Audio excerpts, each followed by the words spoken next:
Alright, here we go. Hi guys, you know who I am. I'm Will. I am with Just in Time Prepping. And yes, I told you in that first part of the clip, this is a VR to asymmetrical preparedness. He has started to challenge out to the community, saying, well, what are three worst kind of scenarios for SHTF. So I came up with mine. I did it on an honest basis, even though I know the challenges out there. I didn't watch any of the other ones just so that I could put my own twist on it, and then I will go back and watch them after I get mine done. So today is the day for it, and we're going to get after it right now. Okay, so here we go. My very first one, and you're going to see everything going on behind me here with my little fancy green screen artistic rehab stuff. And we're going to talk about my very first one would be something like an SHTF for me in my area would be like tornadoes. I mean, we are like we call ourselves, we're right in Tornado Alley. So a tornado would be right at the top of my realistic list of what an SHTF situation would be. As you'll be seeing up here in the background, you'll be seeing pictures of tornadoes and of the devastation that they do. So tornadoes only takes a few seconds and everything go from straight up to straight down, no big deal. And it's just that fast. So that is one of my big things right there. A big tornado could come through here, flatten everything out, so you have to make sure that you're prepared, but making sure you have plenty of clean and warm clothing, plenty of water, and plenty of food, and make sure that you have them in a good, safe place so that when everything starts happening, that you can be able to get to them in a reasonable fashion. Like for us, we live in a home that has a basement in it. So we take all of our stuff, we put it down in the basement. We make sure that it's high enough off the floor that it won't get flooded or anything, but at the same time be safe from saying the house falls down or whatever, then we could still come back to the remains. We could go through the rubble, find our way down into the basement, and still have enough supplies to make us be able to survive through the scenario. All right, so that is one of the first things that I want to tell you guys about because that's very important. I mean, whatever your big event is where you guys live, it's important to make sure that you have that event covered top to bottom. Make sure you have a list. I call everybody should have an ice card on them, one which is gives them all the information of your family or your history or your family's history. I call it an ice card because it stands for in case of emergency. It has everything on there. Every member of your family should have one in their possession, and that way, when all it breaks loose, then they know enough about each one of you that they won't be lost when it comes to trying to help you out. All right, so let's get on. The second one is. All right, so the second one would be I would think it would be like a financial collapse. That would be the beginning of the end. Financial collapse would be like the stock market going plummeting down to rock bottom. Or say the stock market goes down and then that makes all the banks collapse at the same time. Because if the stock market's not up and running right, then the banks don't have the money that they need to lend out to the customers, and then the money that the customers put in the banks is no good because the banks use that money to gamble on the stock market to make their institutions run right and to make your money grow. So that would be a pretty big second uh, case SHTF event. I mean, if you really look at it, the money is what makes everything go around. Everybody says, well, with everything going on right now in our economy, that most people would just go out for I can't remember the name of the institution, but they would just print up some more money. Well, that's what everybody thinks these days, and not a lot of the younger people just aren't up on how finances work and how everything is supposed to be run. You just don't go out and make new money. I mean, uh, if you don't have a job, what do? Huh? You don't have any money, you can't pay your bills, right? So you have to go out and you have to get another job that pays money. Well, that's somehow how the banks work and stuff in the stock market. So you have to make sure that everything is working in the rule of law, WROL, world in the rule of law, and make sure that the financial situation is always on the upswing and not the downswing. So that would be my fear of another SHTF situation. I feel that right now we are kind of on the brink of a financial failure with everything that's going on in the world right now and with our country, especially with our country. So I think we're right on the brink of another recession.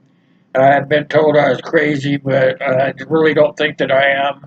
I've been around this world a couple of times already, and I don't know. I just think that we're really headed towards that situation. I mean, everybody's saying that hey, that stock market is really strong, but it only takes one bad decision for all the bricks to come tumbling down. And with all the stuff going on in the United States and around the world, it doesn't take much for everything just to fall apart. And my personal opinion is that that's where we're headed right now. So, as like I said, I have my thinking cap on, and if you look up here and look up here, you guys are going to see that, money doesn't not grow on trees. So, that would be my second thing that I think would go wrong. That would be my worst case scenario. So, you guys want to make sure that you're keeping an eye on the stock market. The stock market makes the world go around. People, some people are never in the stock market, but even if you're never going to be in the stock market or whatever, it still makes the world go around. So you should pay attention to what's going on there. Uh, I don't have big time stocks. I play around with penny stocks, but just playing around with the penny stocks kind of makes sure you pay attention to what's going on with the bigger picture. So that is my second one. The second one is to make sure that that you're watching the financial stuff because I'm thinking that we're going to be going right down the old toilet. The money situation to be going down. So that would be my second thing to worry about. Okay, let's get up onto the third thing because I'm trying to make sure that this video doesn't get too long and we go too far past the big picture. So the third thing would be, in my opinion, Tiawaki. And if you look up here, you'll be seeing the word Tiawaki somewhere up here on my screen. And Tiawaki is the end of the world as we know it. That's what that stands for. And you want to make sure that you're totally prepared for Tiawaki. Uh, some people call it like zombie apocalypse or a Walking Dead or something like that. That could be what it is to you. That's totally up to you how you look at that. As how I look at it, it is say somebody gets itchy with a launch code of the uh, be launch codes, and we get into a nuclear war. We have so many countries now that have nuclear weapons that is very well possible. One country gets overly sensitive about another country, and somebody pushes a button and launches a bunch of missiles. Well, if one country launches missiles against another country, then that country's probably going to retaliate with the same thing. And versa versa, then these other allied countries are going to shoot missiles, and pretty soon you got like a bundle of rubble all over the world where everybody got pissed off, excuse my French, at each other and launched a bunch of missiles. Now it throws us, the little guy, under the bus, and we have to start trying to realize how we're going to live our lives through with all the uh, hate and destruction that had occurred from, say, a nuclear attack, or even worse, they could just come in and storm over us, whatever. It doesn't really have to be nuclear. It can be anything. We live in a totally technological atmosphere now, so it would be very easily to consider something else could happen as well. I understand we have some technology that could cause the weather to change. So we could have tsunamis coming up inland miles and miles, and there's just different things that you can actually think in your head. There's a lot of conspiracy theorists going on out there, so these are things that you really want to consider. This is why we as preppers are where we are. All these scenarios, all the way back from where I said the tornado, all the way up to now where it says uh, Tiahuanaco. There's these are all reasons why we prepare, whether it be the tornadoes or the financial collapse or Tiahuanaco. You still have to have food. You still have to have water. You still have to have shelter. You still have to have those things in abundance so that you can get through any situation. So that was the big thing about why we do this. We do it because we are trying to look into the future, so to speak, like a crystal ball, and to try to outwit the dummies on the switches and stuff.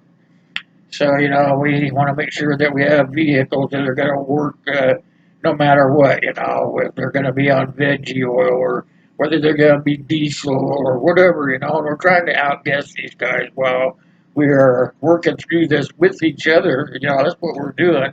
Actually, if you think about it, we're here on YouTube just networking, trying to make sure that we're staying one step ahead of uh, the guys up in the Pentagon or wherever they make all these uh, newfangled decisions from. So you want to make sure you have food, water, and clothing. You want to make sure that you have plenty of gasoline stored up. You need to know that you have to have bug out location after bug out location after bug out location. You go to one bug out location but can't stay there, but so you have to go to another one. If you don't have all these things on your list in line and ready to go, then you're going to be one of those guys that are caught with their britches down on the floor. So that is why I prep. I want to make sure I'm one step ahead of everybody. If I were to say I were to go ahead and expire, die or whatever you call that, then whatever I have is passed down to my family members. And I know that I've done the right thing. They know what to do now too because I have prepared them for that. So these are all things that we have to think about. So those are my three worst case scenarios. I hope that you guys think about it real hard because any of these things can really happen. The first thing I said was tornadoes. That's for my area, but it could be something else in your area. So those are all things you want to consider. So trying to keep this thing in the low ballpark around 15. So I'm going to stop here and I'm going to say asymmetrical. I hope this is something of what you're thinking about in the way of three scenario challenge. If it's not, then hey, I did better. I did a pretty good video anyway. So anyway, you guys, I can't do any of this stuff without you. I love each and every one of you, and be prepared out there, okay? So till next time, God bless you, God bless me, God bless USA. Thanks.